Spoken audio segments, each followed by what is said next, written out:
Tell me how your process, your way of mobilizing resources is both more effective and can get to the public that needs it more quickly. Well, what's the gist? What's innovative about this process? Well, one of certainly the challenges for developing countries and emerging economies is the ability to finance its own budget and its own priorities and its own goals. So there is a lot of challenges in the world, and there is not enough resources to meet those challenges. So one of the theme, and that was very dear to me, is how does an emerging economy find new sources of revenues to meet their challenges and their everyday realities. And that has been certainly an issue for not only developing countries, but also multilateral organizations, because everybody understands that an emerging economy cannot depend on foreign aid exclusively, because it becomes sort of like a drug.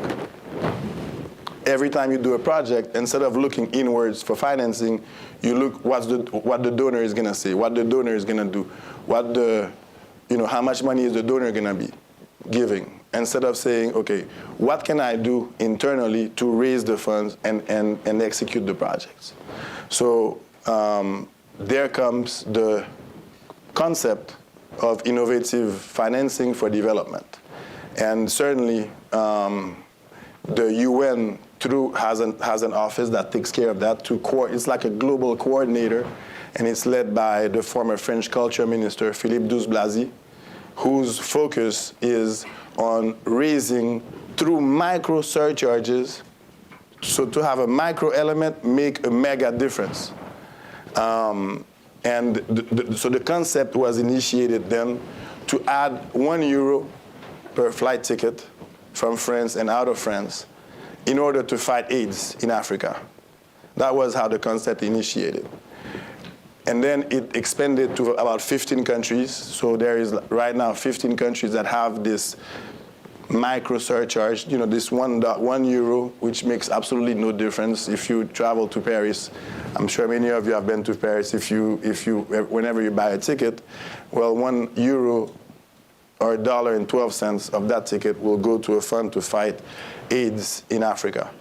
That model this year has been expanded to look at the extractive industries.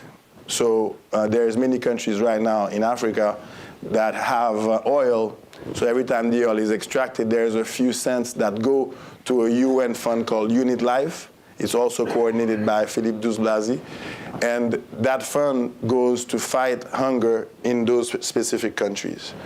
So those are the two models. So when we looked at and analyzed this particular model, we saw that it's an excellent model, but that can be certainly enhanced. And looking at different industries and looking at smaller surcharges in higher volume industries, the impact can be greater. Yeah.